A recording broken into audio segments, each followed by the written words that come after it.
and welcome to another video. In this one I'm going to make 2 loaves that you can make at home just as easily as I have today. So we're going to start off with a rhubarb and ginger. As you can see, the recipe is on the screen. It's quite a simple recipe. So we're going to start, as we ever do, with butter, with sugar. This time it's dark brown sugar rather than caster. We're going to add 2 eggs to that, and we're going to blend it with a whisk. You could use a hand mixer if you like. I just figured I would show you that you can do this with a whisk. It makes no difference. You just have to put a little bit of elbow grease in yourself. So here we go. So I'm going to start whisking this up. I like to break my egg yolks first and then just whisk it until it's completely smooth. Try to get as much of the butter, lumps and everything out of it as possible. You don't have to make sure that it's 100% completely perfect. It will sort of melt in the oven, but try not to leave anything, too egregious. So once that's combined, I'm going to pop that back on my scales, and I'm now going to add my dries to this, starting with some plain flour.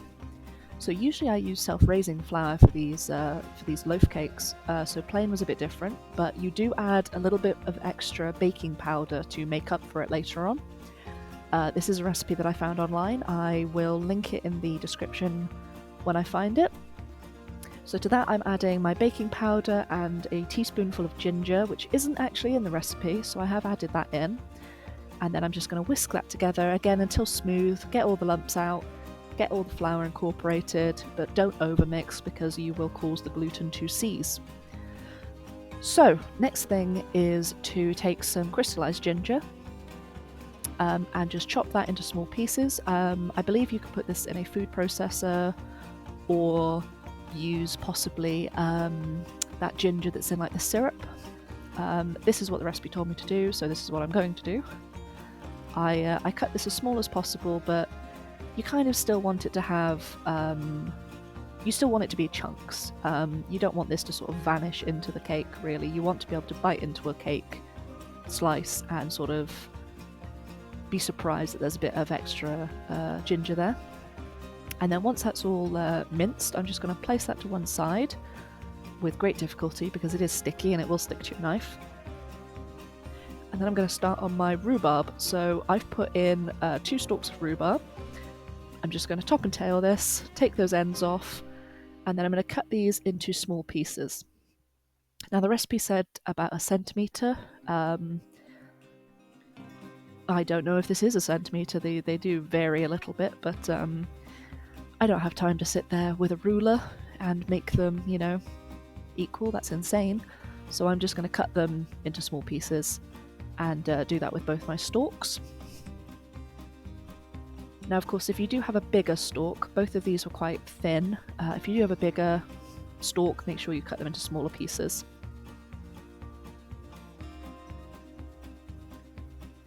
Great, so once that's done, I'm going to put this to one side and I'm going to bring back my batter and a 2-pound loaf tin that I've put a liner in. Now into this batter I'm going to add most of the rhubarb and most of the crystallized ginger.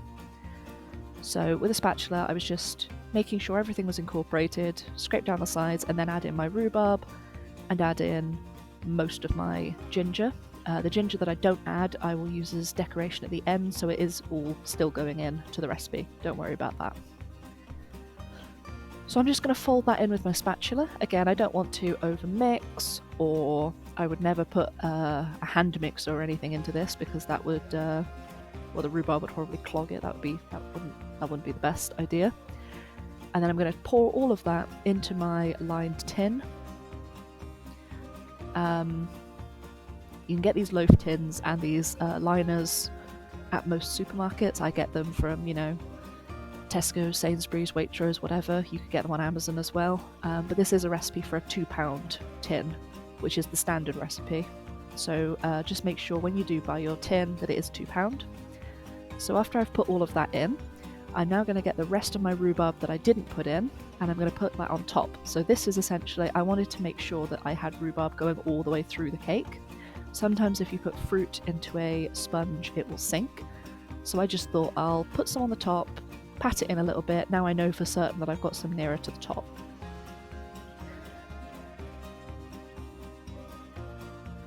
And with that, I'm just going to scrape the rest of my batter off the bowl, off the spatula, into the tin, into the cake, and then that's going to go into the oven at 160 degrees Celsius for about 48 minutes.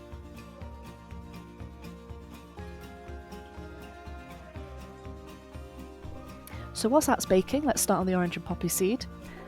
Now this is a really standard recipe for me. This is 150 everything, including eggs.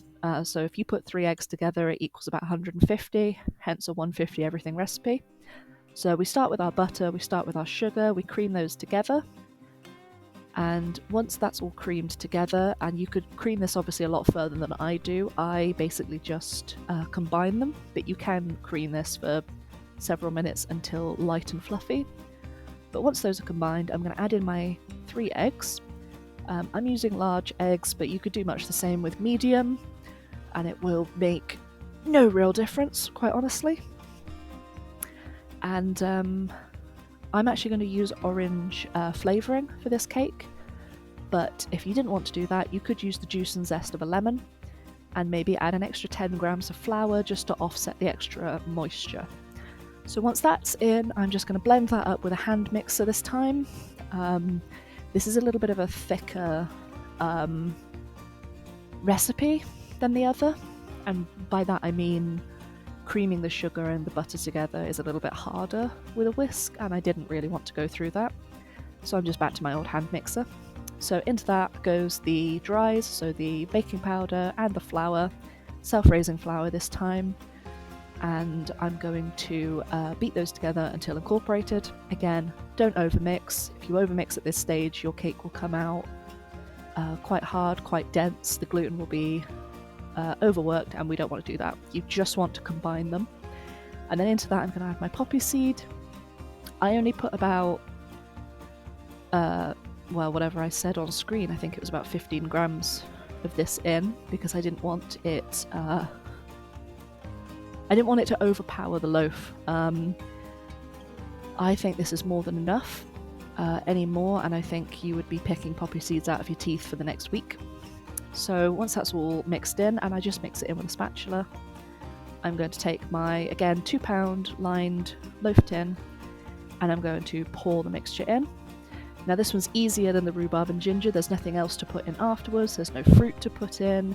There's no ginger to chop. There's nothing to, put in afterwards. So we can just pour in the mixture, scrape the bowl down, and then put this into the oven again at 160 degrees Celsius for 48 minutes. And you want to make sure you don't open the oven door while it's baking. Try to restrain yourself, otherwise the cake will collapse. If it's not completely done when you put a knife in, pop it in for a few more minutes.